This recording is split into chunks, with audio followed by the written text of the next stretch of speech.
in the rookies game. This game is replacing the Legends game. The NHL, NBA Players Association got together to make the decisions on this, that they would be able to put these two teams together and give the charity to the retirement fund. And now let's meet the players and the coaches tonight, and let's go to PA announcer Bill Westland. And now, please welcome the competitors in the inaugural Schick Rookie Game, presented as a joint effort of the NBA and the NBA Players Association. Playing for the Sensations.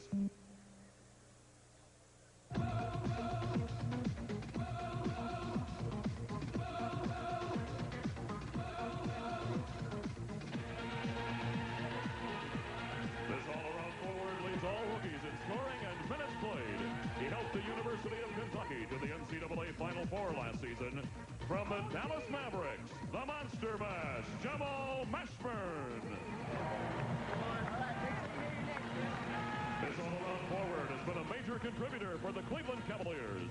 As a college senior, he was named Pac-10 Player of the Year after leading Arizona to another conference championship. Chris Mills. This hustling forward returned from a year in Europe to become one of the best rookie shot blockers in the league. He's a force up front for the New Jersey Nets, P.J. Brown. This forward was named National College Player of the Year last season after a standout career at Indiana University. One of the top rookie scorers in the NBA from the Washington Bullets, Calbert Cheaney. This talented point guard has started every game this season as the new director of the Los Angeles Lakers offense. He leads the team in assists and three-pointers, Nick Van Exel. This towering center has already become one of the top shot blockers in the NBA. Standing 7'6", he can dunk a basketball without leaving his feet. From the Philadelphia 76ers, Sean Bradley. A 6'8" rebounding machine who has become the chairman of the boards for the Dallas Mavericks. As a college senior, he led the nation in rebounding in 1992. Ron Popeye Jones. This gifted guard is only 21 years old, but already one of the best all-around players in the NBA. He brings excitement to one of the league's best young teams. From the Orlando Magic, Anthony Penny Hardaway. And coaching the Sensations, a man who owns more championship rings than he has fingers, Hall of Famer, K.C. Jones. K.C. Jones, quite the player in his own right. He played with the Celtics during glory years. K.C. Jones dishing off. He not only played with some great players, but he coached some great players at Boston, of course, in the era of the McHales and the Dennis Johnsons, and Larry Bird won 2 championships in the 80s with the Boston Celtics, and he'll be coaching these youngsters here tonight.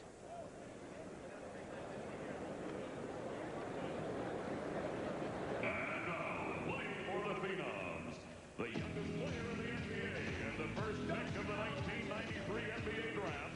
He's already a force in the middle for the Golden State Warriors, leading all rookies in rebounds and slam dunks, Chris Webber.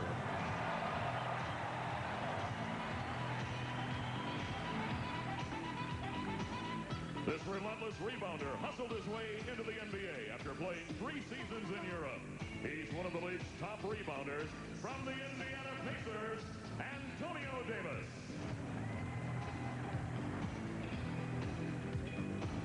This exciting young point guard reminds many of his idol and mentor, and now teammate Isaiah Thomas. From the Detroit Pistons, Lindsey Hunter. After helping the Croatian national team to a silver medal at the 1992 Summer Olympics, this versatile forward is now helping the Chicago Bulls chase another championship. Tony Kukoc. Selected late in the 1993 NBA draft, this forward's defense and rebounding earned him a spot in the starting lineup of the Utah Jazz. A former star for Long Beach State University, Brian Russell. Also a silver medalist for the Croatian National Olympic Team, this talented forward was the NBA's Rookie of the Month for November, ranking among the the top newcomers in scoring, rebounding, and field goal percentage. From the Boston Celtics, Dino Radja. And setting point guard with a sweet shooting touch, he plays a key role on one of the NBA's best teams. He already holds a team record for the most three-pointers by a rookie. From the Houston Rockets, Sam Cassell. From your Minnesota Timberwolves, a powerful young player who is fast becoming one of the most explosive scorers in the NBA. He's dazzled you throughout the season with his spectacular play, Isaiah Ryder. Not playing tonight due to injury, this point guard led all rookies in assists through the first 2 months of the season. We are honored to have him here and wish him all the best for a complete recovery. From the Sacramento Kings, Bobby Hurley.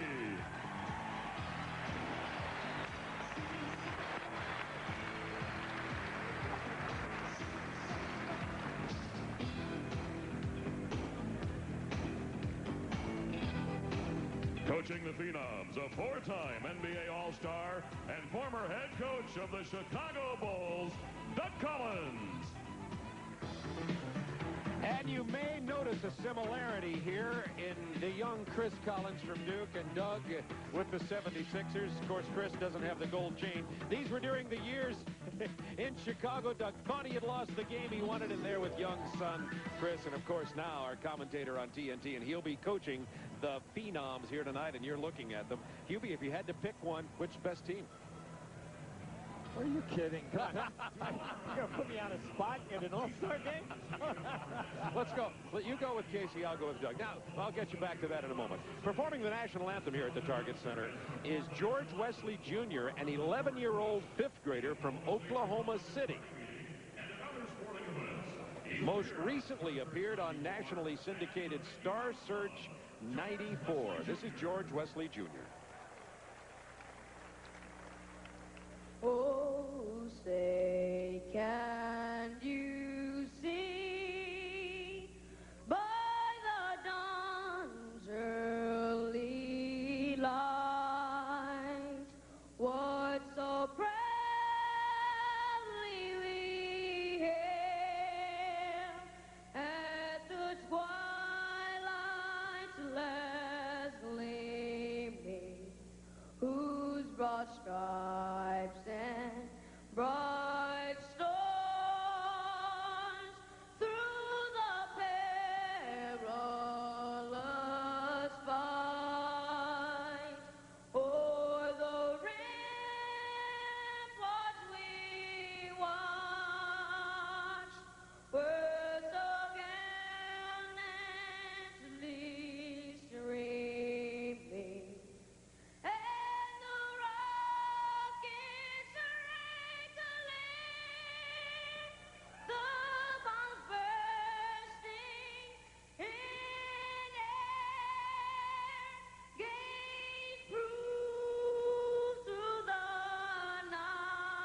With other guys in his face. Tonight, Vince Carter has nobody except himself and the basket.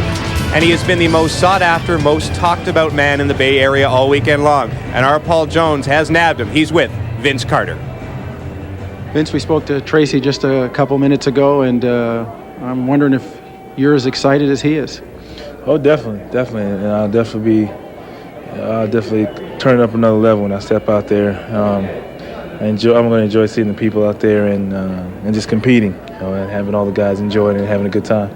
Much anticipated. Are you feeling any pressure at all? Everybody's saying Vince is going to win. Our poll earlier said 82% of the people picked you to win. Are you feeling any pressure at all? I don't feel any pressure, but I think it's kind of getting blown out of proportion, but that's the way it is. I mean, this is an exciting point, part of the festivities, and I'm glad to be a part of it. So I'm just going to go out there and have fun, and hopefully I can get a win. We'll see. Tracy didn't give us anything. I'm asking you, is there something special the two of you have planned together? Nah, not at all. It's an individual thing. Thanks, Vince. Good luck. You're welcome. Hopefully. We have seen everything he can do, but what makes him such a spectacular dunker, Brian? Well, I think he has a combination of things that make him great. First of all, he does have creativity. Oftentimes when he leaves the ground, he doesn't know where he's going to end up or how he's going to finish that dunk. He has style, he has grace, he has creativity, and he has awesome power. You talked about all those qualities, power, creativity, how high a guy can go. What is the most important thing going into this competition? What's the number one characteristic a guy needs? I think the number one characteristic a guy needs is he's got to step up to the challenge. You're talking about some pretty fine dunkers here, and if you get distracted at all, you lose your focus, somebody could knock you off. And you have to have that belief in yourself that you've always got one in your back pocket that you haven't shown, just in case you need it. Then you step up and you let everything go, and you don't quiet the crowd, but you quiet the competitors, because this building is in huge anticipation of Vince Carter winning this competition. Now, there has to be strategy involved here as well. I mean, you can only thrill the fans a couple of times with a certain dunk. Do you save something for the finals? You always save your best for last. You don't put it out there first, because then you let everybody else run at you. So what you've got to do is you got to make sure you command presence, keep the lead if you can, get in the minds of the competitors, but always have something very, very special. And Vince Carter has hinted that he has been working on something that he hasn't exposed yet. Tonight might be the night. It is a very talented field. We've been talking mostly about the cousins, McGrady and Carter, but there are all sorts of guys to watch out for. Larry Hughes from Philadelphia 76ers. Jerry Stackhouse is another guy to watch. It's not just Vince and Tracy. The NBA.com Slam Dunk Contest is coming up.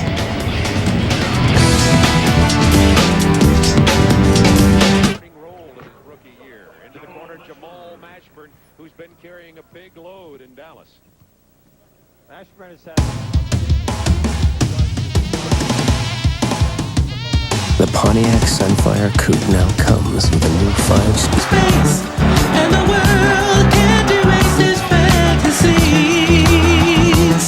Take a ride in the sky on a ship fantasize. All your dreams will come true right away. Vince Carter down the middle, change direction. Oh, slam dunk. Stack on top, trying to get by Dunk, and it does. Ahead to McGrady. Touchdown.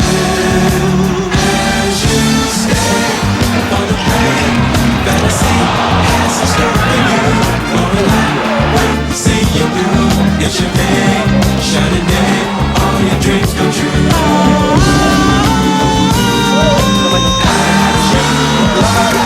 In your stride, with the wind as you fly away. Give a smile from your lips and say, I am free, yes I'm free, now I'm on my way. Back out, how many people think he's gonna win it tonight? And now the NBA.com Slam Dunk competitors. Unable to compete due to injury, from your Golden State Warriors, Antoine Jamison. From the Philadelphia 76ers, Larry Hughes.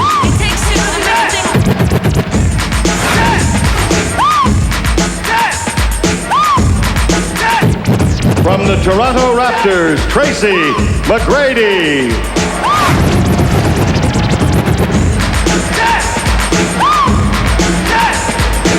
From the Houston Rockets, Steve Francis.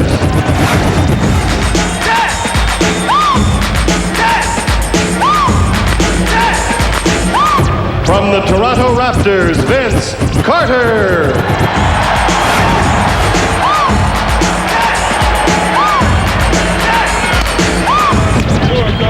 From the Detroit Pistons, Jerry Stackhouse.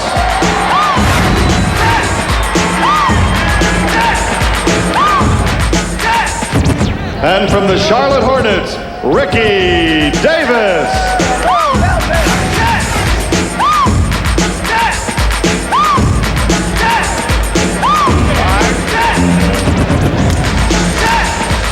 So we're ready for the first slam dunk competition in 3 years. The last time they had the slam dunk, 1997 in Cleveland, won by Kobe Bryant of the Los Angeles Lakers. At stake, first prize money, $25,000. Second place winner will get $15,000, $10,000 for third, and the other competitors, the other three, will earn $5,000.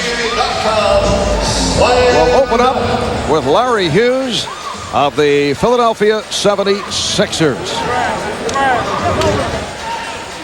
Jason Kidd making certain that he was able to hold on to the memories. It wasn't quite a slam dunk, but in their last big win, the Philadelphia 76ers, at the end of the game, Larry Hughes flies in from the outside, tips in the winning shot at the buzzer for Philadelphia against New Jersey. He said he did nothing special getting ready for this. He's just going to go out, have some fun, see what happens. Oh, Larry Hughes not able to hit on that first slam dunk opportunity. Well, you get one miss in the first round, so that's all right. You only take your top 2 scores, but he's got to be a little bit more cautious now, and that takes away a little bit of your aggressiveness. Larry Hughes, a player whose name has surfaced in a number of trade rumors in recent weeks, but he is a talent, just 21 years old. Let's check in with Cheryl. Larry, you missed the first dunk. Get a little nervous on the first one? I think I was a little too high. I think it hit off the back of my head. But I'll be back. I got 2 more dunks to do. So you're not really concerned about it? Nah, I'm not worried about it. All right, let's go back to you, Mark. All right, Cheryl. Larry Hughes scores 30 on his first dunk. Well, that is the unanimous of 30, which is actually the minimum. Well, at least Kenny Smith got that one right. Yes, he did. Well, you know, that was an easy one, but I thought he had some creativity. If that went down, he could have got a nice score from me, but it didn't go down. And here is Tracy McGrady of the Toronto Raptors, drafted out of high school 3 years ago. 6'8", 210 pounds, 20 years old.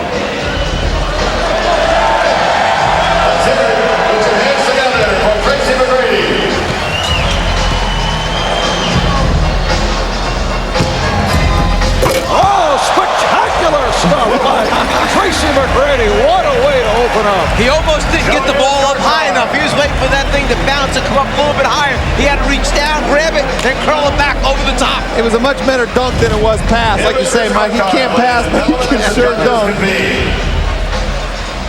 Finds the handle, gets it up over the rim, and finishes.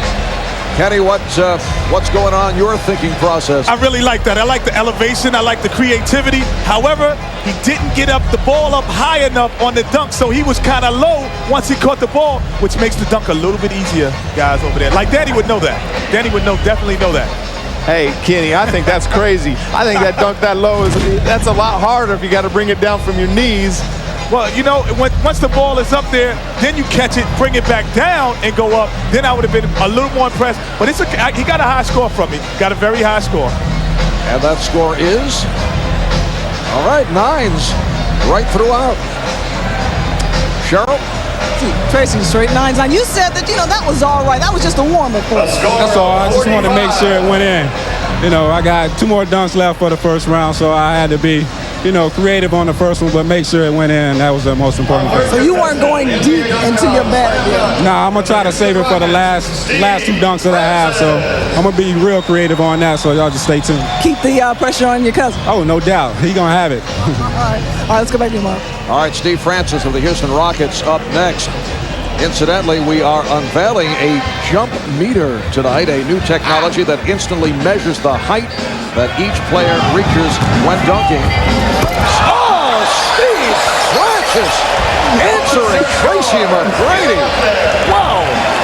I can't tell you for sure what's going on in his head, but I'm not sure that when he got up there, he just couldn't decide whether he wanted 2 hands or 1 hand to finish it. Well, it didn't matter. The guy was up so high. What's the dunk meter on that ball? That had to be 11 feet. Look at this guy right here. He doesn't even catch the ball clean. He doesn't have very big hands. The ball rolls down his wrist, and he still dunks it. I want to hear how Kenny judges this pass now. And you see the difference between catching it higher and catching it lower. He was up. He had to go get it. But it was very similar, as you were indicating my scoring. It was very similar. Tracy McGrady had a great dunk, but this was just as special. Look at it. He dunks it with his wrist. He doesn't even have the ball in his hand. And you see the jump meter, which displays the in-flight trajectory of the successful slam dunk. Crowd not agreeing with some of the scoring of what Kenny Smith had a 10, which is a perfect score. Here's Cheryl. Oh, obviously you're not really happy with that. You thought you could have caught it a little further from the basket. I could have caught it, but the ball kind of slipped out my hand. But hopefully I'll make it to the next round and advance. What are you gonna come with if you do advance? I don't know. I gotta think of something wonderful. So I'll be dialecting on the side over there. All right, keep it going. Mark? All right, so Steve Francis of the Houston Rockets with an impressive start, and here is the man that this crowd wants to see. Vince Carter, who had told Kenny Smith that he has 4 dunks that no one has ever seen. Hey, there's guys moving back on the sideline, NBA players, when he's coming. I don't understand this. This guy is making everybody move back, and he's going to take off on the free throw line at the beginning now. I'll just lose it right here. I'd lose it right now, Danny. All right, here is Vince Carter with his first stop. Let's go home. Let's go home, ladies and gentlemen. Let's go home. Let's go home. Let's go home.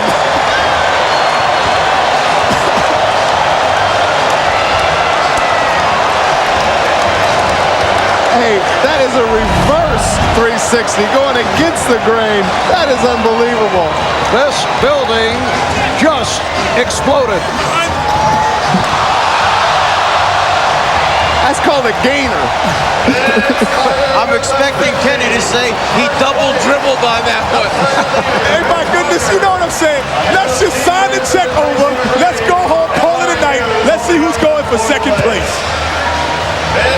Vince Carter, 36 inches on the jump meter, and perfect on the scoreboard. That might be one of the 4 we had not seen, ladies and gentlemen. That might be number 1. that might be in your top 4 all time, Kenny. Hey, Michael, move over. Somebody's coming to get your best dunk ever. All right, Vince is with Cheryl. Vince, I'm telling you, a lot of people thinking that might have been the best dunk ever. How'd you feel about it? I feel good. I've done it about 2 or 3 times in my life before that, so I didn't practice. I just that was a winger. It felt good. Hey, Vince, can it get any better than that? I don't know. They're tough judges, but I have a couple of tricks on my sleeve. All right. Is he back at the crate?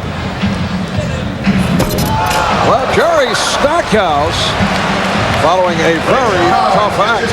It's like coming up to bat after Babe Ruth or something. It's a tough one to do. Yeah, that was a pretty good dunk, but now he's probably going to get 7s and 8s. You said after Babe Ruth, it's like you can't come after Babe Ruth. You don't go singing after Michael Jackson. There's certain things you just don't do. And right there, he's got to have to get a lower score just on crowd approval alone. He should have done the dunk while Vince was getting his interview. Done the sneak quick one. How about Vince Carter saying that the winger guy went out of the box? 29 inches on the jump meter there for Jerry Stackhouse. And Jerry Stackhouse ends up with a 41. Hey, Jerry, how tough was that act to follow? You saw it. That was really tough to follow. It was just trying to, keep it going. Hopefully I can have a better dunk in the second round. All right, we'll see what happens in the second round, Jerry. Thanks a lot. Marv? All right, Cheryl. And Eddie Jones, the Charlotte Hornets teammate of second-year man Ricky Davis, who replaced the injured Antoine Jameson of the Warriors, who had re-aggravated a strained left knee, will go the final entrant for the first dunk of the competition. Actually, they found a gym today so that Ricky could go over and work on finishing touches of his routine. And in this first round, you must use a teammate for at least one of the dunks. So he's using his teammate, Eddie Jones, right now. Ricky Davis, as a rookie last year, excited crowds throughout the NBA with some extraordinary dunks. But all these guys are now following a very difficult act. Nicely done by Ricky Davis. But everything seems to pale after we see Vince Carter. Anticlimactic after that. The whole place came down. What do you do next? Hey, you know what, guys? I don't understand why all these guys have all these shooters being their passers. Where's David Wesley, Eric Snow? Where's these guys? These are the guys that give him the ball all night. He brings out Eddie Jones, who wants to take more shots than he does. I don't understand it. What about Allen Iverson? He's got Allen Iverson passing to him. Larry Hughes. He might pass it to the rim, Danny. He might shoot it.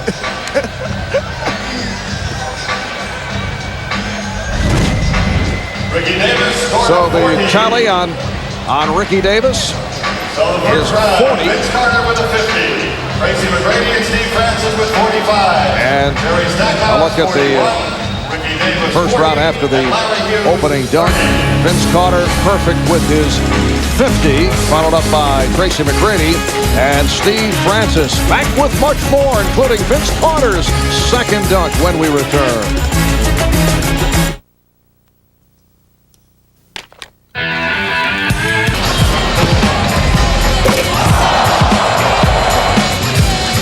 We welcome you back to the Bay Area, the site of the NBA All-Star Weekend. And what an opening for Vince Carter. And Jerry Stackhouse of the Ricky Davis name, Eddie Jones. But people are still buzzing about last year's Rookie of the Year, Vince Carter. Vince Carter showing us perfection with the 50, 45 apiece for Tracy McGrady and Steve Francis. Back to the top of the lineup, Larry Hughes of the Philadelphia 76ers. Larry's got to make sure that he finishes this dunk off so he has a chance in these last two dunks to advance. Yes, he missed the shot in his first opportunity. Hey, I've seen this somewhere before. I've seen this somewhere. This is a very difficult dunk, ladies and gentlemen. This is very difficult if you can catch it. Now the judges have to rule whether or not he's allowed to do it one more time. He gets one more time in my book, because once you don't touch the basketball, you get another one. But he's bouncing it too hard. He's bouncing the basketball too hard. You have to do it like a regular bounce pass, because the ball is your adrenaline flowing. The ball's going to hit the rim no matter what. We asked Rod Thorne from the NBA this morning, how many opportunities do you get? And I guess they will give an extra shot. The feeling was it would be 3. You know, if it was baseball, he'd be gone. That's all I'm going to say. Strike 3, you're out. He'd be gone if it was baseball. All right, Larry Hughes taking a different direction to the dunk attempt. And once again, we'll see a string of 6s. Larry hearing it from the crowd as he lays it in. I think Vince Carter's got everybody's brain a little bit, trying to do something maybe they can't do. This is the minimum score.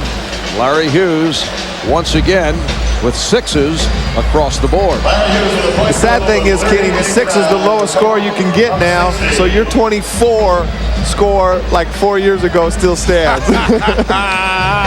Hey, I'll tell you how difficult that dunk was. See, that's why it made my top 10 dunks. Between the legs, off the glass, catching it, that's difficult. Kenny, there's no need to sell this. We were all very impressed. Okay. But what they don't know, Marv, is the inside story.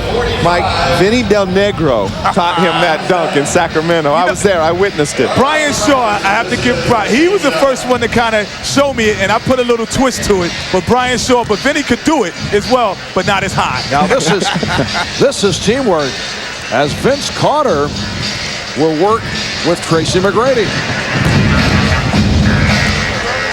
And I asked Vince, I said, what happens if Tracy throws you a bad pass, and what's going to happen? He said, you know what, Kenny? The best passes are bad passes on alley-oops. All right, here's McGrady. Once again, able to windmill it home. Tracy McGrady with a couple of impressive dunks.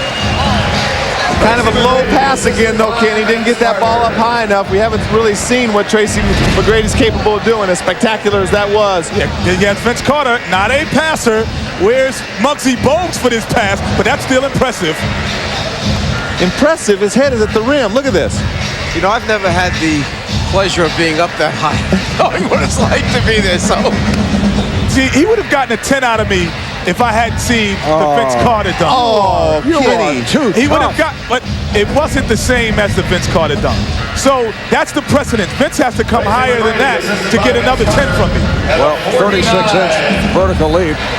The other 4 judges going with 10s. Only Kenny Smith showing a 9. It's that North Carolina tie right there. He doesn't want to give Tracy That's bad judgment. No, he set the precedent what a 10 is. I already know what it is. So you're telling me that if Vince Carter doesn't do as good as that first dunk, he can't get a 10? He cannot get a 10. All right. Maybe we should have just given Vince an 11 or a 12 on the first dunk. Steve Francis of the Houston Rockets, who opened up with a 45 on his first stuff. I predict a 50 right here. I'm going out on a limb. I predict a 50, Kenny. I like it so far. Francis. Oh! Again. It appeared that the bounce was behind his head, but able to save it and put it home. He almost overruns the basketball. The ball winds up further behind him than he anticipated. Here he gets going. The ball stays behind. Let me reach back, grab it, and finish. Whoa. What do you have for us over there, Ken? Oh, I got to give him the 10 on that one, ladies and gentlemen, because like you said, the ball is so far behind him that he actually hits his ankle with the basketball. Watch it hit his ankle. He's going to come back. The jump meter's not 38. It must be wrong because that has to be over 38. All right, let's check in with Craig Sager. Craig? Well, George, you scored low at the beginning, but you've come up now with a 10 for Vince and a 10 now, and this last one for Stevie Francis. What's impressed you? Well, you know, what impressed me about Stevie Francis is his size and then his creativity for a guy his size. You know, that's pretty difficult to do. That's a 10. And Rick, what'd you try to give Vince? Listen, I wanted to give Vince a 12, but you know, he has to understand that he's a lot tougher on him. Hey, I'm a white guy that couldn't jump. I'm impressed with all of this stuff. All right, now let's get back. All right, and here is the second dunk of the night for Vince Carter.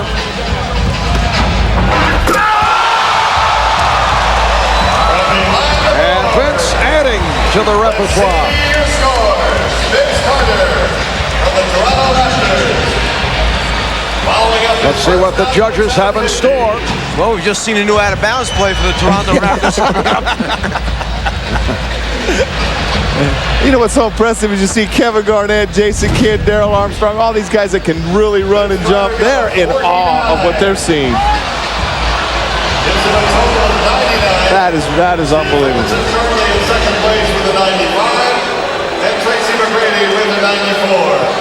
Vince Carter finishes with a 49, and the reason is Kenny Smith, the only judge not to award a 10. What's going on there? And he's looking at me because I told you he set the precedent with the first one.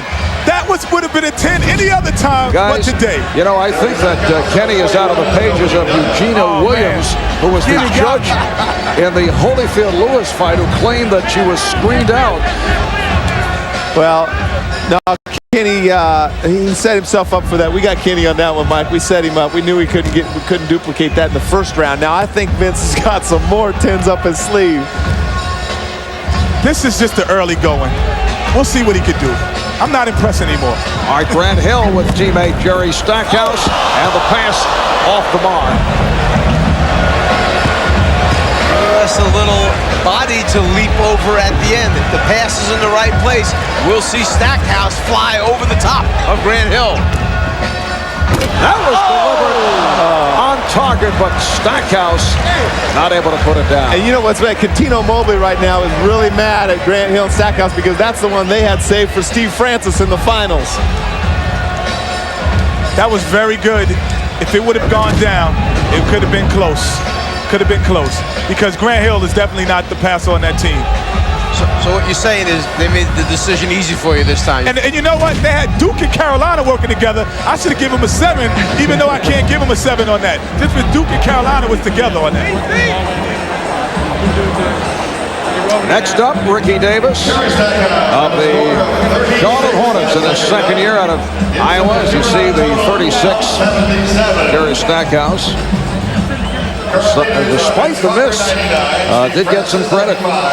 Tracy McGrady, 94. Jerry Stackhouse, 77. I think Ricky Davis here has a between the legs, throw the ball to himself, catch it, go between his legs, and dunk it.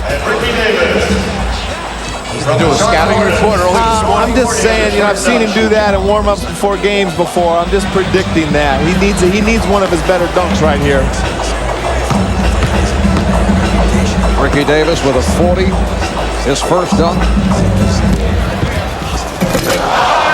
Went off the high hop to the windmill and not able to connect. No, the young guy, maybe a little too young, I don't know. But again, I still think that Vince Carter's getting in their head, Mike. Well, he gets in a bad position. Where the ball winds up landing, I think, is a problem for him as far as location underneath the rim.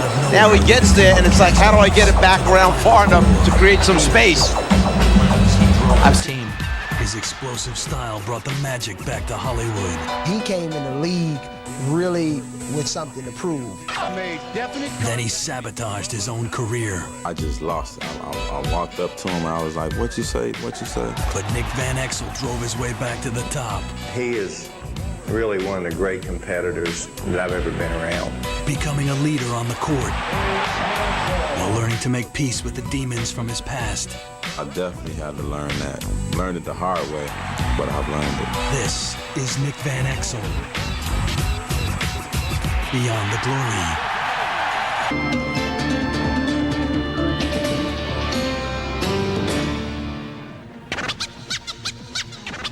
He's the player known as Nick the Quick. A whirling dervish on a basketball court, and an athlete who plays the game like a man on fire.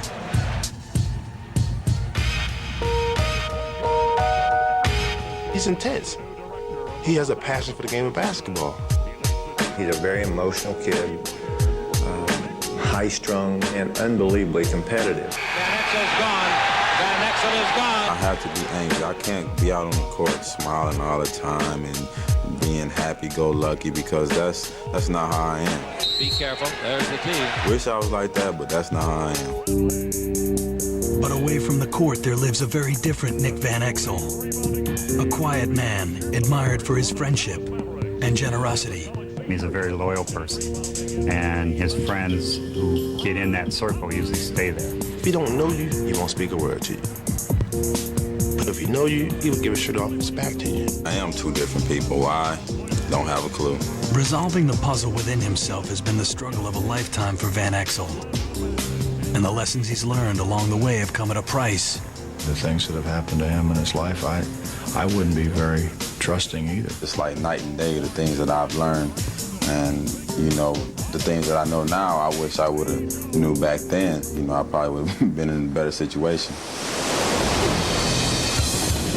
Nick Van Exel Jr. grew up in Kenosha, Wisconsin, by the shores of Lake Michigan, an all-American city that mixed scenes of postcard beauty with those of urban blight. You got the minorities and stuff like that in the inner city, and then you have the, you know, Caucasian, white America in the outer city. It's pretty much basically family. It's pretty much all you got in Kenosha. There isn't really much to offer for jobs. Just a small town. Everybody pretty much knew one another, and that's basically just how it was back then. Nick was the lone child of Joyce Van Exel and her husband, Nick Sr., a former high school basketball star. As a kid, Nick tagged along to watch his dad hoop it up at the local gym. When he was young, they were together all the time.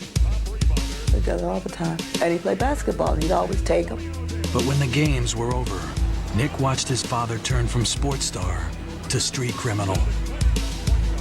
Knowing everybody was in the gym, he would ride around and go into people's cars and snatch out their stereos and things like that. And I was riding in the car with him. It was kind of scary for me at a young age, but I can remember that just like it was yesterday. When Nick was 7, his father was arrested and sent to prison. To pay the bills, his mom took a job at the local Chrysler plant, leaving Nick plenty of time to fend for himself. She worked second shift, which meant that when I got home from school, I would probably see her maybe 30 minutes before she took off to work. So it turned me into a loner, you know, not having my dad there, then my mom always gone, you know, working.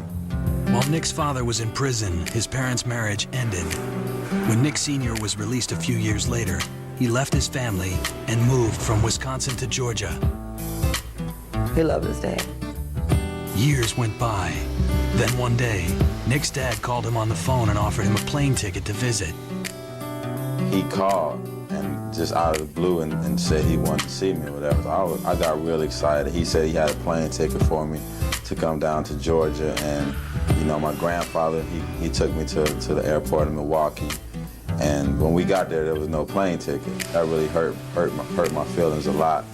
And I said, if I ever get in a situation like that, I would never ever do that to a kid of mine. Dumps it left to Nicky Van Exel. Nicky Van Exel putting on a show right there. Though abandoned by his father, Nick inherited his passion for basketball. He became a hotshot in Kenosha's small fry league. For Nick and his friends, Myron Glass and Curtis Turner, basketball was their bond and their brotherhood. Growing up without their father, you know, it's gonna leave a hole or a gap in any person. I don't care who you are. So we look to each other for you know, a lot of guidance. I treated him like he was a brother, you know. You know, forget the negativity. Let's go with the positive things of life.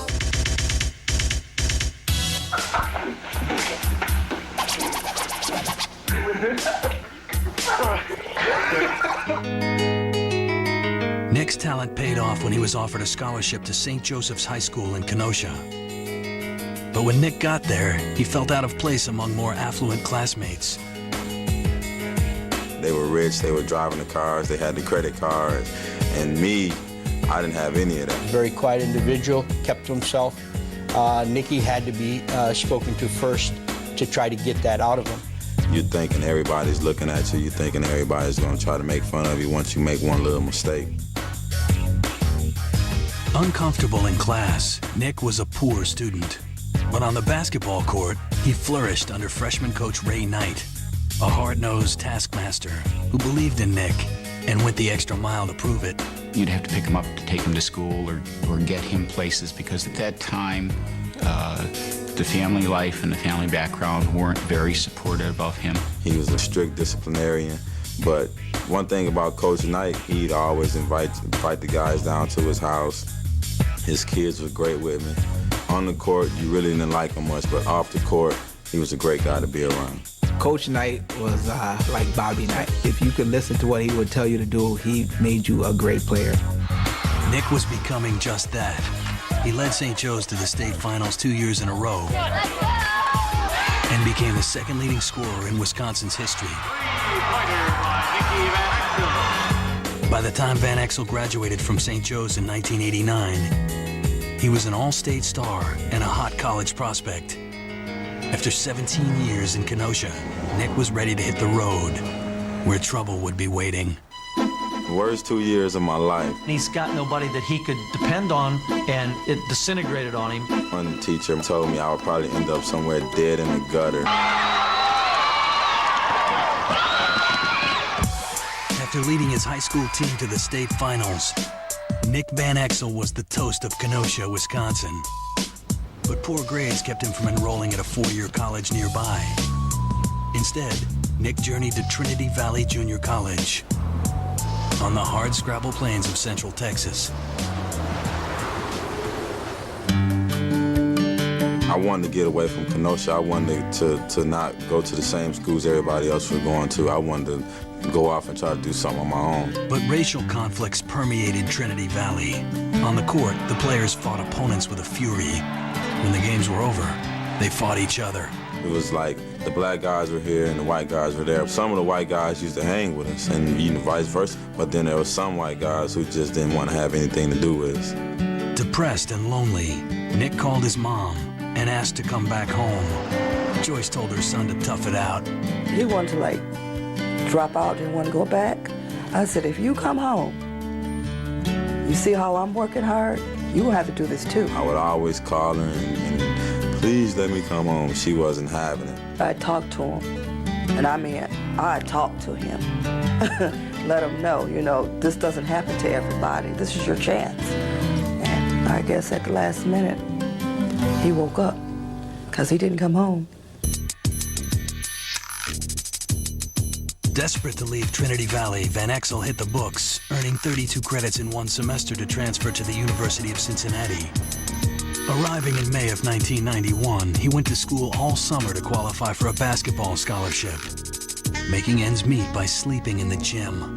He had a vision in his mind as to what he wanted, his goals in life, and he never lost sight of those goals. He made a lot of sacrifices to get that done, and there are not a lot of guys going to sleep in a gym all summer so they can go to class and do what they need to do. Cincinnati head coach Bob Huggins was notoriously tough to play for. But when basketball season began, he and Nick discovered that they shared a fiercely competitive drive. Both of us are kind of out for the same thing. I don't think people realize Nick's tremendous desire to win. Throw ahead to Van Exel. He'll cut it loose. Watch out! Hugs used to always say, "But if I had a piece of pie and there was one piece left, what do you think would get that pie?" Van Exel. And we all just sort of looked around. We knew it was Nick. Van Exel, what a move by Van Exel! Look at Van Exel hang in the air. Van Exel takes it right to the hoop. With Van Exel running the show, the Bearcats took off. Blocked by Blunt. His second big one of the half. Van Exel. They finished the 91-92 season with a record of 27-2. That's his second of the game. He's got both Bearcat threes. And Then they blasted through the NCAA tourney all the way to the Final Four. Look at Van Exel. In my estimation, Van Exel's the man. He went from a youngster at Trinity Valley that wouldn't say two words to a kid that would stand up in front of his teammates and tell them the way it was because he wanted to win. He couldn't be any hotter going into the Final Four. That was the biggest thing that could have happened to me. I think that was the biggest thing that probably will happen to me as far as I'm concerned. Van Exel had come out of nowhere to put Cincy and himself on the map. But one night while watching a TV show about abandoned children, a ghost from his past returned to haunt him. My dorm phone rings, and I'm crying at this time because it was so sad. So I'm sitting there crying, and I'm hello, and it's my dad on the other end. I barely could talk. The story is about the little kid, finally meeting up with his dad again, and that's exactly how it happened. My dad called out of nowhere while I'm watching that show. Stunned to hear from his father after years of silence, Nick invited him to Cincinnati, hoping to rebuild their relationship. His dad. But in the end, Nick says, his own bitterness and suspicion proved too strong to overcome. It seems like you have a certain motive at that point, knowing that maybe I have a chance to play in the NBA, knowing that maybe you have a chance to get yourself a nice house, to get yourself a nice car. It just didn't sit right with me. Why are you showing up now? Why are you here now? I wasn't here when I needed you. It's kind of hard for me to just open up to him and be loving to him when I should. And it's still tough for me right now to this day. I just haven't put it in my heart to just open it up fully. Instead, Van Exel channeled his emotions onto the court. He led the Bearcats back into the NCAA tourney the next season and figured to be a top pick in the upcoming NBA draft. I started to read the magazines, the publications, and saying that I was one of the top guards, in the country. But away from the friendly confines of Cincinnati, Nick began to display his resentment toward authority. At a workout in Seattle, he clashed with Coach George Karl. Then he skipped workouts in Charlotte, twice. By draft day 1993, Van Exel's reputation was in free fall. Nick had been very comfortable and secure in the University of Cincinnati. Now he's out and he's got nobody that he could depend on, and it disintegrated on him. On draft day, 28 NBA teams passed Van Exel by. But while others saw trouble, Lakers GM Jerry West saw a diamond in the rough. It really doesn't matter where you're drafted. That's not even important. It's what you do once you're drafted. The Los Angeles Lakers selected while we were away Nick Van Exel, the excellent point guard out of Cincinnati. I said, no matter where I go, what team I go to, I'm going to succeed, I'm going to be successful, and I'm going to be happy. And to be drafted by the Lakers, that was unbelievable for me. From Kenosha, Wisconsin to L.A., you know, you couldn't ask for anything more. Nick Van Exel was on his way to Hollywood, the beginning of a beautiful marriage. Van Exel, yeah, he got it away from Oakley.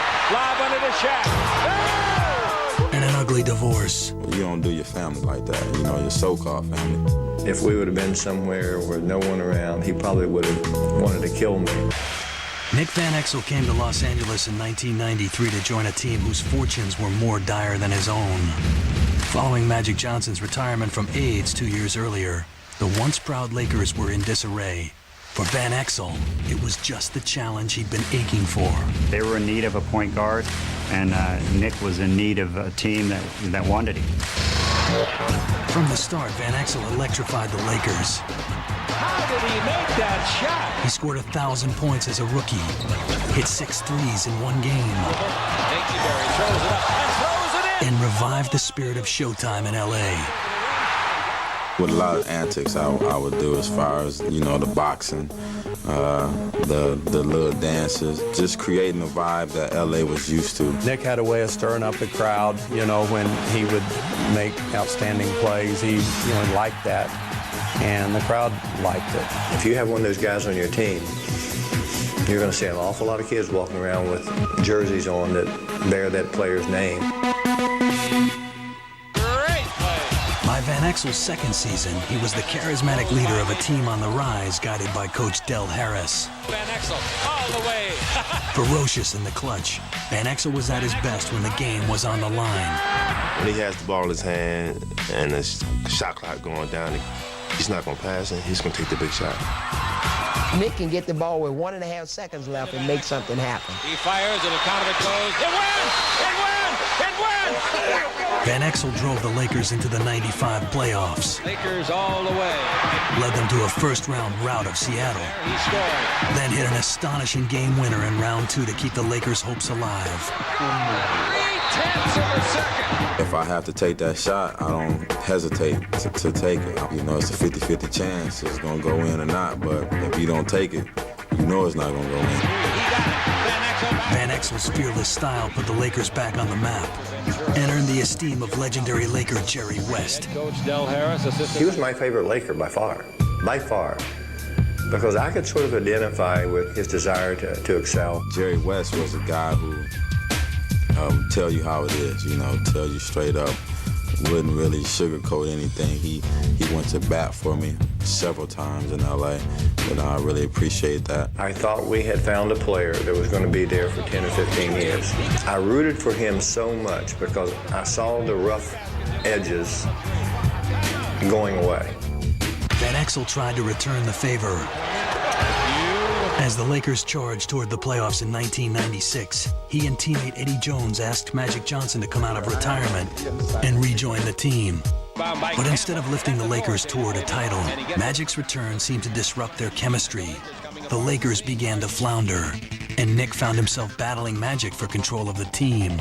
All of a sudden, you know, Magic started saying that he wanted the ball a little bit more. So if Magic gets the ball a little bit more, that means Nick's not going to have the ball much more. Magic's natural competitive nature came to the front to be a little bit more in charge of what was going on. It didn't work really for our team at that time.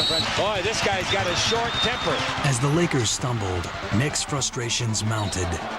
One fateful night, after drawing a technical foul from referee Ron Gerritsen, his anger boiled over.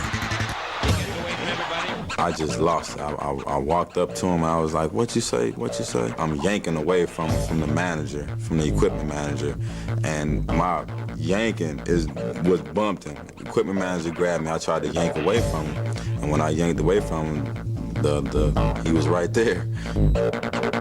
Van Exel's blow-up was front-page news. He was suspended for 7 games. The damage to his reputation would last longer. I paid for it, and I'm probably still paying for that right now. He made a mistake, but they made it sound like it was something that it was just going to continue, and, you know, they should throw him out of the league. I'm sure it's something that he wished that would have never happened, because referees have memories, and they don't want anyone to show them up, that's for sure. And I look at Nick, and to me, that was sort of the start of things that went wrong in Los Angeles. After the season, Jerry West retooled the team. He made a trade for the rights to a high school guard named Kobe Bryant. Then he landed the biggest catch of all, free agent center Shaquille O'Neal. Just like that, the Lakers went from underdogs to big dogs. We had the most dominant force in the game in Shaquille O'Neal. It looked like to me it was a match made in heaven. It didn't turn out that way. With Shaq in the middle, Van Exel was no longer the freewheeling floor leader of old. As the Lakers struggled to find their groove, tensions grew between Van Exel and the Lakers' mild-mannered coach, Del Harris. There's a lot of pressure that was going on in Los Angeles, and Nick had to, take a lot of heat, in any time that we lost, and so did the coach, of course. Ryan Russell on his way to the hoop. In the 1997 playoffs against Utah, the Lakers fell short, as Van Exel argued with Harris in front of a national TV audience. Quotes went up, Nicky exploded again. We had a lot more good times than we had bad times, just unfortunately the bad times were the times, on TV. The irony of the whole thing is I had always wanted Nick to like me. I just never figured out how to get it done. Things looked brighter when the Lakers got off to a hot start the next season, sending 4 players to the NBA All-Star game, including Van Exel. But Nick's fiery disposition kept him in hot water. It seemed like there was always some problem, something that was under his skin, something that he was upset about. And when that's the case, people eventually say, you know what, it isn't worth the trouble. The Lakers demolished Seattle and Portland in the first 2 rounds of the '98 playoffs to advance to the conference finals and a return match with the Utah Jazz. Everybody expected us in LA to win a championship. We just weren't clicking, as a team. The end came fast and hard. Utah humiliated the Lakers with a 4-game sweep. And the Utah Jazz going to the finals. 9 days after the '98 season ended, Nick was traded to the lowly Denver Nuggets. His days running Showtime were over. We didn't trade him to get a better player in return because we knew we weren't going to get a better player. But really, it was addition by subtraction.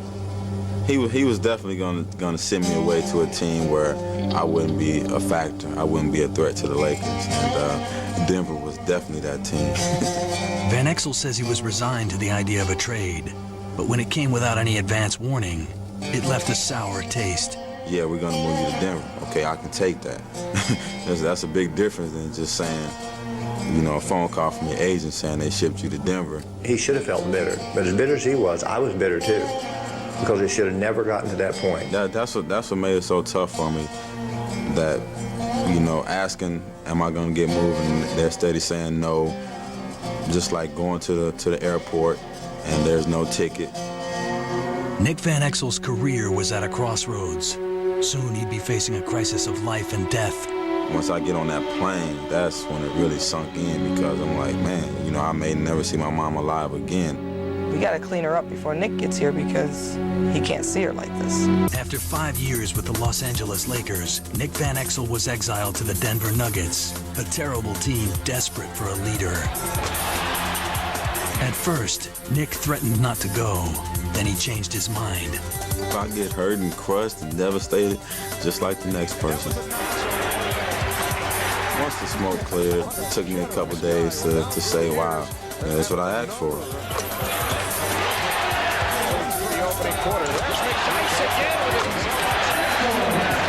Van Exel answered the call. In the 1999-2000 season, he was a top 10 player in points and assists, turning the Nuggets into a team on the rise. Van Exel with 2. Oh, Van is He was the leader of that team. All that team I just named, he was the leader. How good does it feel? I went there to try to help that franchise get on the right track. And we did for a minute. We were steadily improving from where they had come from, and we were getting better. In March of 2000, Denver general manager Dan Issel rewarded Van Exel for his efforts with a $71 million deal. The NBA Max. It made me happy financially. And I tried my best to make him happy by my on-court production. We weren't winning the way I was in LA, which was expected, but, you know, everybody saw improvement. We were getting better and better and getting closer to, I guess, knocking on that door. But by Nick's third season with Denver, trades and injuries were tearing the team apart. When the 2001 playoffs began, Van Exel could only look on as his former team, the Lakers, marched toward their second straight NBA title. I knew every year that they were going to the playoffs, that they would have a shot at winning a championship, and I was going to be sitting at home watching them and wondering what could have been.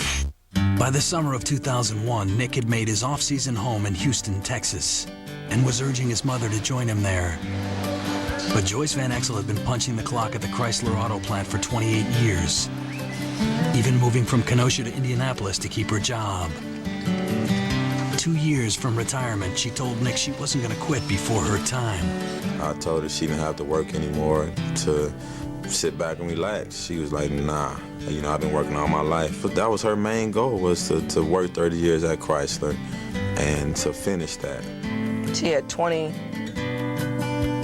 years at a company. You don't just give that up just because your child asks you to. I have too much time invested. I don't want it just because he's doing what he's doing.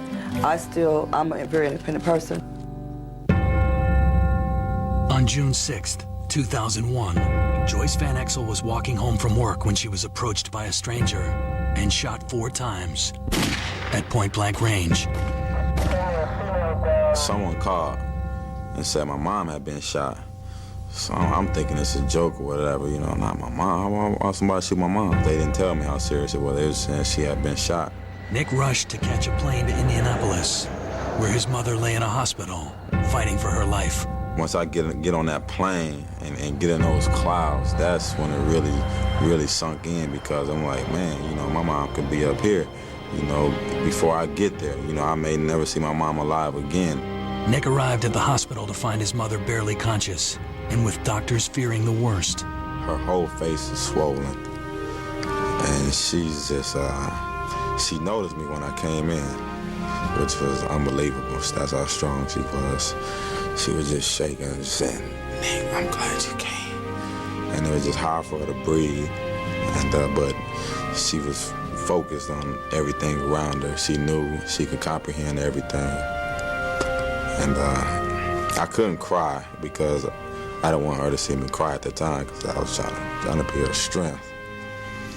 But it was tough, man. That was real hard.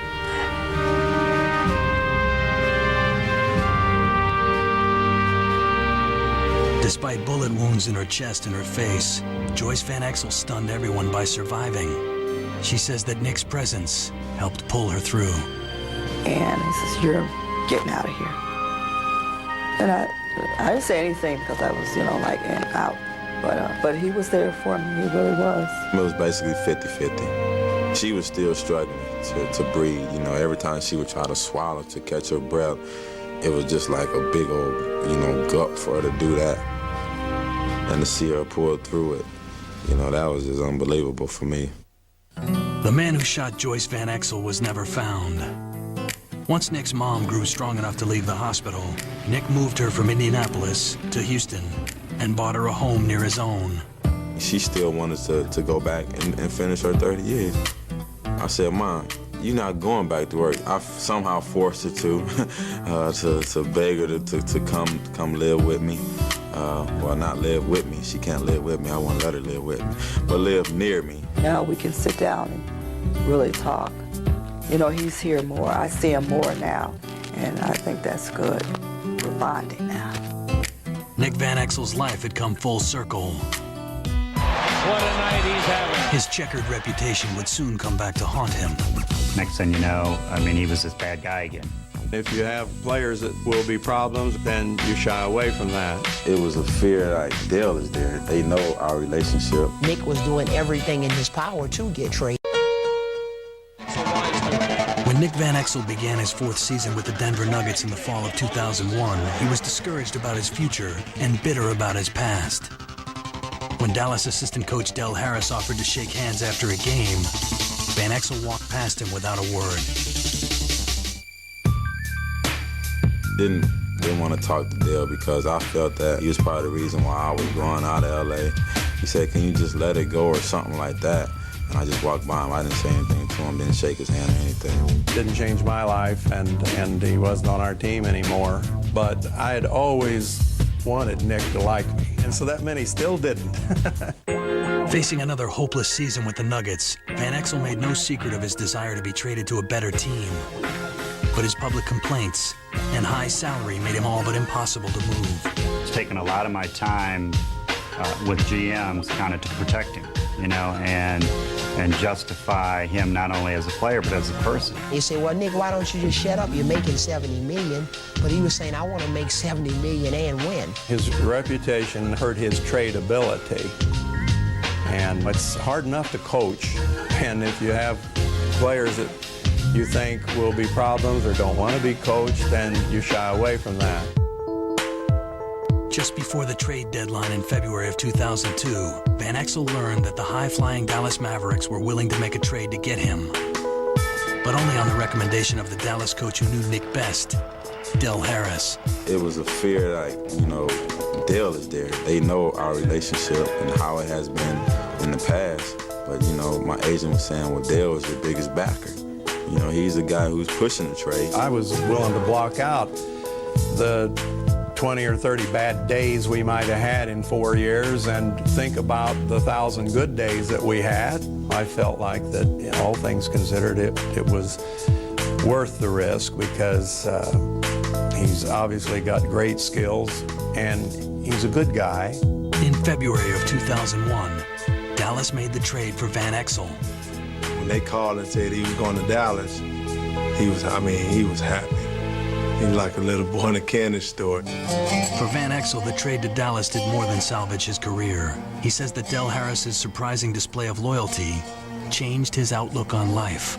I had to come to grips with a lot of things with myself, not really wanting to listen to anybody, not really wanting anybody to tell you what to do. He said, I just want you to know, if I ever did or said anything, whatever it might have been at any time to hurt you, then I'm sorry. And I'm sorry that ever happened. That gesture that Del Harris made is a gesture that I'll always remember because there are a lot of people in my life who probably I need to mend the fence with. And with Dale doing that with me, you know, it helps me to get closer. Nick was grateful to move to Dallas for another reason. 12 years earlier, he had fathered a son, Nick III. Though the relationship between Nick and the child's mother didn't last, father and son remained close. Now with Nick III growing up in a Dallas suburb, they were finally living in the same town together. I've always been a part of his life, which is something that I think is important for him and me, you know, knowing from where I came from and how it was tough for my mom and not having my dad around. Always said he would never abandon his son. He's there for his son. He wasn't going to do what his dad did to him, to his son. He's a great kid. You know, he's totally opposite the way I was, which is I'm so thankful for that he doesn't have that bad attitude and things like that. Our relationship is more like I'm his big brother. He can talk to me about things. Then when I have to be a father, I'm gonna be a father. Van Exel seems to have found his home on the court as well. He's an explosive spark plug for a team that has set its sights on an NBA title. He's on the court at the end of the games. It don't matter who starts, it's who finishes. Nick Van Exel's on the court. How did he make that shot? He's the wild card of basketball. He'll shoot you in or he'll shoot you out, but he's not going to be a wallflower. Nick Van Exel has spent a lifetime fighting his own bad reputation. It's just something that just ticks. Sometimes it's good, sometimes it's bad. He grew up watching his father choose a life of crime. He would be riding around and snatch out their stereos, and I was riding in the car with him. He nearly lost his mother to a shocking act of violence. They couldn't find traces of bullets, but they knew she had been shot. I may never see my mom alive again. He came out of nowhere to lead a team of cast-offs to the Final Four. He was just relentless. He drove the team. His explosive style brought the magic back to Hollywood.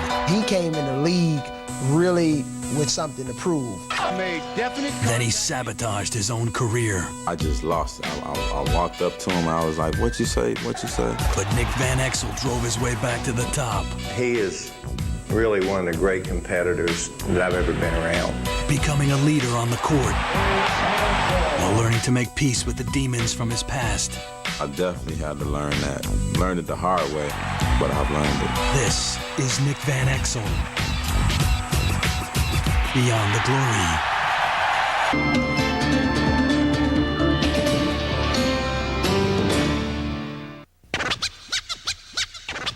He's the player known as Nick the Quick. Van Exel down the middle, spins it up and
Hi, I'm Larry Johnson. wow, Larry Johnson. Some call me LJ. I love to dunk. Larry Johnson. Yell. Don't forget to smile. Johnson enjoying himself. Here it comes.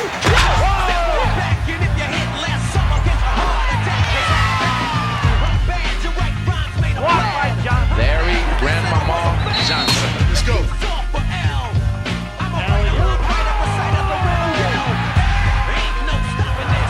Johnson, my goodness. Johnson underneath. Big basket for LJ. Johnson, 3 points. Johnson, oh, that was big.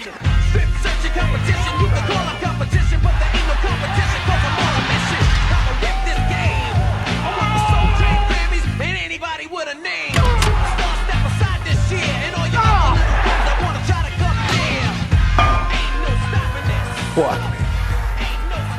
Malone. Whoever.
be able to change the channel.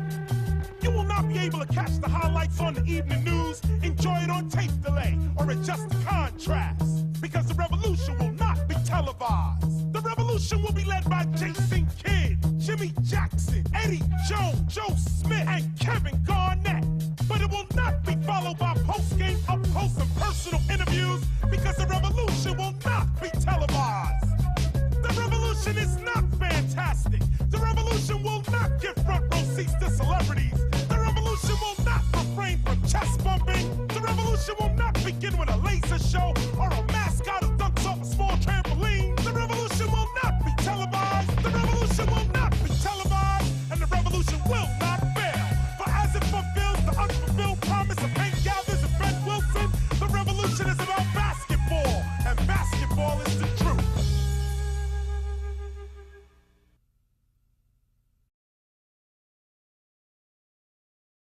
Hard on your body, but it's really tough on your feet. The pump. Where were you when I needed you? If I could play today, I'd pump up for support, protection, and a custom fit. Hey, it's time to move to a new neighborhood.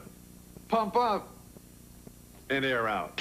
Switch to the greatest sports performance shoe in the world, the Reebok Pump. Pump up and air out.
A hold of them on, and the two of them went on a wild ride.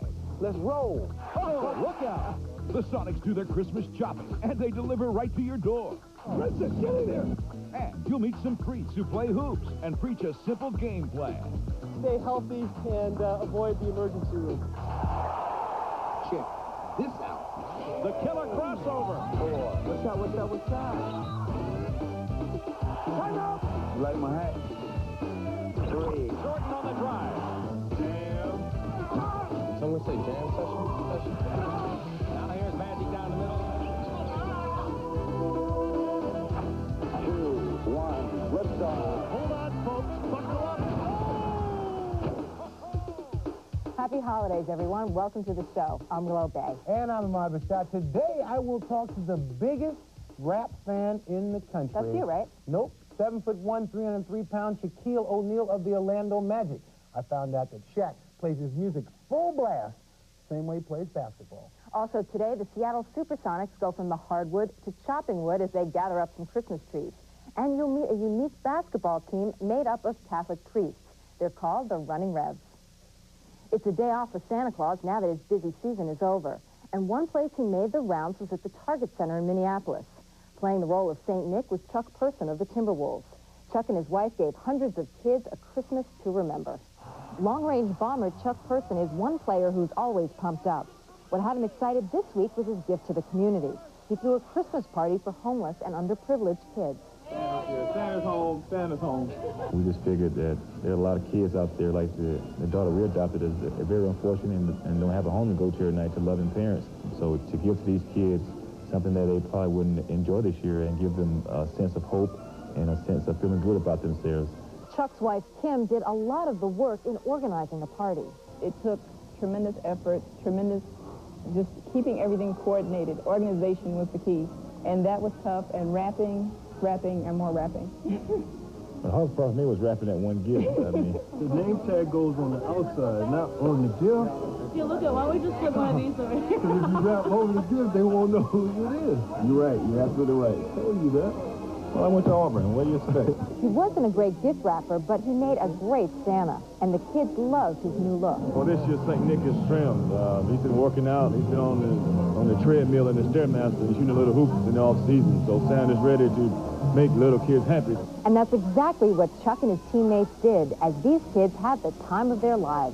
Part of all of our jobs is to give back to the community that we're a part of, and I think that Chuck has brought something here that's very special. Christmas season is a season to be jolly and a season to give, and this is all a part of it. If you were a kid and you were having a tough time, and you came out here and got a chance to see Santa Claus and got a chance to get a gift, I mean, this is Christmas for them. This is what it's all about.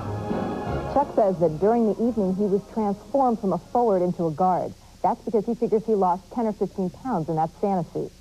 Now, before the season, Shaquille O'Neal was billed as the NBA's next superstar. In fact, Larry Bird called him the world's best player next to Michael Jordan. And so far, Shaq has been on a tear, averaging 22 points, 15 rebounds, and 4 block shots a game, turning the Orlando Magic into contenders. And he's also found time to rap with his favorite group, Foo Schnickens. This is one rookie who's come into the league making some serious noise. Ladies and gentlemen, there are 7 acknowledged wonders of the world. You are about to witness the 8th.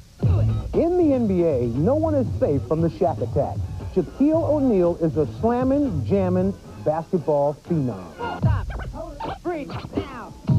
I caught up with Shaq at practice, our first meeting since last year's one-on-one game. You've been tearing up the league. Hold on. Wait, last time we played, now it was 1-up. Last time you got him mad, he ripped the hoop off. So leave him alone. Get him mad. Get out of here. Ahmad Rashad. In case you've forgotten, last year's game came to a crashing halt. Seeing that we ain't gonna play no basketball, let's go over to the house and kick it. Yeah. All right, cool. Can you handle that base? Yeah, I can handle it. Okay. Whether on the court or in his truck, Shaq always delivers an all-out assault. Shaq rides with 30 speakers, and I'm ready for it. You know what I'm saying? Because I like loud music. Let's roll. Now on NBA Inside Stuff, Shaquille O'Neal got a hold of Ahmad, and the two of them went on a wild ride. Let's roll. Oh, look out! The Sonics do their Christmas shopping, and they deliver right to your door. Listen, get in there! And you'll meet some freaks who play hoops and preach a simple game plan. Stay healthy and avoid the emergency room. Check this out. The killer crossover. What's up? Time out! You like my hat? 3. Jordan on the drive. Jam. Someone say jam session? Now here's Magic down the middle. 2, 1, let's go. Hold on, folks. Buckle up. Happy holidays, everyone. Welcome to the show. I'm Glow Bay. And I'm Ahmad Rashad. Today, I will talk to the biggest rap fan in the country. That's you, right? Nope. 7'1", 303-pound Shaquille O'Neal of the Orlando Magic. I found out that Shaq plays his music full blast, same way he plays basketball. Also today, the Seattle Supersonics go from the hardwood to chopping wood as they gather up some Christmas trees. And you'll meet a unique basketball team made up of Catholic priests. They're called the Running Revs. It's a day off for Santa Claus now that his busy season is over. And one place he made the rounds was at the Target Center in Minneapolis. Playing the role of St. Nick was Chuck Person of the Timberwolves. Chuck and his wife gave hundreds of kids a Christmas to remember. Long-range bomber Chuck Person is one player who's always pumped up.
evening, America. I'm Steve Martin. A few months ago, the world was shocked by Michael Jordan's retirement. It's time for me to move away from the game of basketball. 3 weeks later, I received a mysterious package from a fan of the Billings Bandits. Dear Steve, this guy, Motorboat Jones, looks a lot like Michael Jordan. When I spoke of this on a national talk show... At first, I think it's just another kook, but then I realized it actually could be Michael Jordan. The floodgates opened. Incredible stories of exceptional basketball players, players who all uncannily resembled Michael Jordan. Then, this audio tape turned up. I don't think that was him. He didn't come back yet, but he's thinking about it. I don't think he faked his retirement. You know, with that guy, you never know what he's going to do next. Can't blame the man. The man just want to play the game. Did Michael Jordan fake his retirement? In the second half, I will show you the popcorn tape. The tape someone doesn't want you to see. Is Kilroy Jordan? I don't want to answer any questions about Kilroy. What are you afraid of, Coach Jackson? This? December 20th, a routine game, Bulls versus Hornets. The only recorded evidence of this game is a fan's home video, the popcorn tape. On this night, an unknown player, Johnny Kilroy, scores 79 points in only 1 quarter of play. Johnny Kilroy, or a cleverly disguised Michael Jordan? Alonzo, take us back to that strange night. Well, Steve, I was standing about right here. Then Kilroy cuts through the lane and dunks right over me. The only person who could have made that move was Michael Jordan. That was Jordan, all right. Kilroy is Jordan. Conclusion? Michael Jordan, the greatest basketball player of all time, is letting nothing stand in the way of what he loves to do. And that's just play basketball.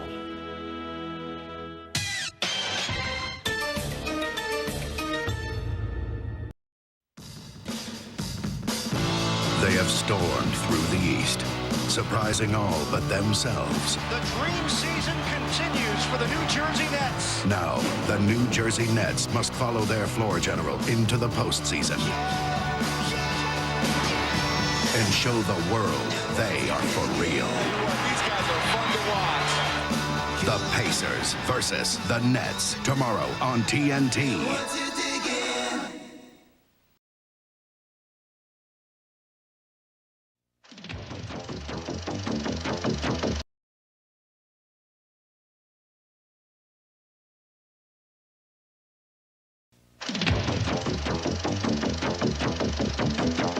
Let's go, baby. It's our game right here, baby. Come on. You are in.